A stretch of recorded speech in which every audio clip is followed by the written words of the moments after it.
नमस्कार, Haribhoomi news bulletin में आपका स्वागत है। सबसे पहले नजर डालते हैं आज के प्रमुख हेडलाइंस पर। महाराष्ट्र में 39 लाख नए मतदाता कहां से आए? अरविंद केजरीवाल के आवास पहुंची एसीबी की टीम। घुसपैठ की कोशिश कर रहे 7 आतंकवादी ढेर। जयललिता की भतीजी पहुंची सुप्रीम कोर्ट। महाकुंभ मेले में फिर आग लगी। कई राज्यों में बारिश का अलर्ट। सबसे पहले बात करते हैं नेता प्रतिपक्ष और कांग्रेस सांसद राहुल गांधी की। राहुल गांधी ने भारतीय चुनाव आयोग पर बड़ा आरोप लगाया है। राहुल गांधी ने कहा कि महाराष्ट्र विधानसभा चुनाव में गड़बड़ी की गई है। राहुल गांधी ने कहा कि विधानसभा चुनाव 2019 और लोकसभा चुनाव 2024 के बीच 5 साल में 32 लाख मतदाता जुड़े। लोकसभा 2024 और विधानसभा चुनाव के बीच 5 महीने की अवधि में 39 लाख मतदाता जुड़े। सवाल ये है कि ये 39 लाख मतदाता कौन है?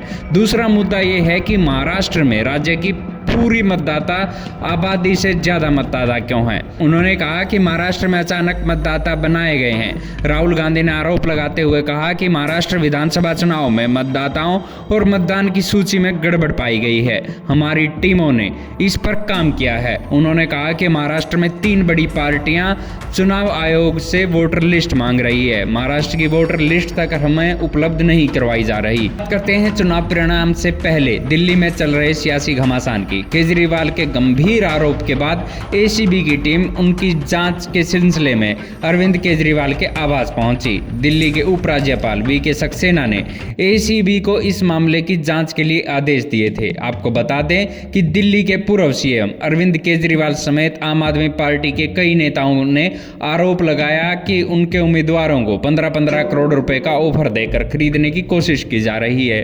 एसीबी की टीम अरविंद केजरीवाल से पूछताछ करने पहुंची, लेकिन उसे एंट्री नहीं मिली।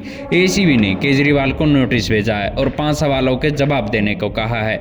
एक टीम ने आप नेता संजय सिंह से पूछताछ की। उधर चुनाव आयोग ने भी केजरीवाल से पूछा है कि वे हमें उन लोगों के नाम और फोन नंबर बताए जिन्होंने आपके उम्मीदवारों को 15 करोड़ रुपए देने की पेशकश की है।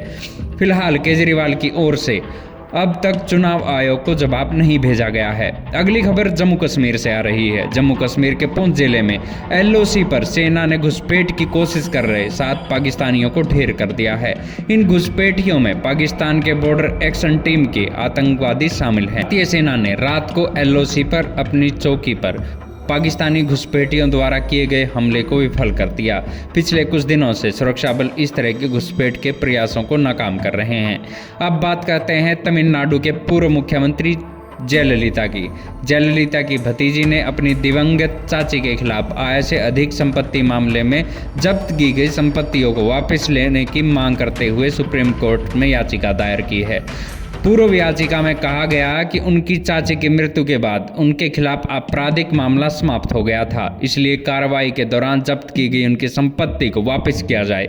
शिकायतकर्ता ने कहा कि पूर्व सीएम के निधन के साथ सुप्रीम कोर्ट के निर्णय से उनसे संबंधित अपीलें समाप्त हो गई है, जिसके बाद उनके कानूनी उत्तराधिकारियों को उनकी सभी चल और अचल संपत्तियों को वापस पाने का अधिकार मिलता है, जिन्हें जब्त या कुर्क किया गया है। अब बात करते हैं प्रधानमंत्री नरेंद्र मोदी की। मोदी 12 फरवरी को अमेरिका की यात्रा पर जा रहे हैं। अमेरिका में डोनाल्ड ट्रंप की दूसरी बार सरकार बनने के बाद मोदी की ये पहली अमेरिकी यात्रा है। विदेश सचिव विक्रम मिस्री ने बताया कि अमेरिकी राष्ट्रपति डोनाल्ड ट्रंप के निमंत्रण पर प्रधानमंत्री मोदी 12 और 13 फरवरी को अमेरिका की आधिकारिक यात्रा पर जाएंगे। प्रधानमंत्री मोदी अमेरिकी राष्ट्रपति ट्रंप के शपथ लेने के बाद अमेरिका का दौरा करने वाले पहले कुछ विश्व नेताओं में शामिल होंगे।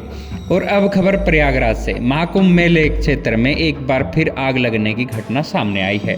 इस बार हरिहरानंद टेंट में आग लगी है। टेंट से ऊंची लपटें उठती हुई दिखाई दी। मौके पर पहुंची फायर ब्रिगेड की टीम ने आग पर काबू पा लिया। महाकुंभ मेला क्षेत्र में आग लगने की घटना का वीडियो भी सामने आया है। आग लगने की घटना में कोई हताहत नहीं हुआ है। आपको बता दें कि कुछ दिन पहले भी महाकुंभ मेले में सेक्टर 22 के एक टेंट में आग लग गई थी। उसकी चपेट में आकर 15 टेंट जलकर खाक हो गए थे। इस घटना में भी कोई जनहानि नहीं हुई थी। अंत में बात करते हैं मौसम की। उत्तर भारत में मौसम एक बार फिर बदलने वाला है। पहाड़ी राज्यों में आने वाले दिनों में बारिश होने वाली है। मौसम विभाग के अनुसार 8 से 11 फरवरी के बीच पश्चिमी हिमालय क्षेत्र में बारिश का नया दौर आएगा। मौसम विभाग ने पूर्वानुमान जताया है कि 8 फरवरी को एक नया पश्चिमी विक्षोभ दस्तक देने वाला है, जिसके चलते पहाड़ी राज्यों में 4 दिनों तक बारिश हो सकती है। तापमान की बात करें तो अगले 2 से 3 दिनों में उत्तर पश्चिम और मध्य भारत में तापमान में गिरावट आएगी। इसमें 3 डिग्री की कमी आएगी। इस समय दिल्ली एनसीआर समेत कई राज्यों में सर्दी और शीतलहर एक बार फिर दस्तक दे रही है। ऐसी ही खबरों से जुड़े रहने के लिए देखते रहिए हरिभूमि टीवी, और अगर खबरों को विस्तार से जानना है तो हरिभूमि अखबार पढ़ें।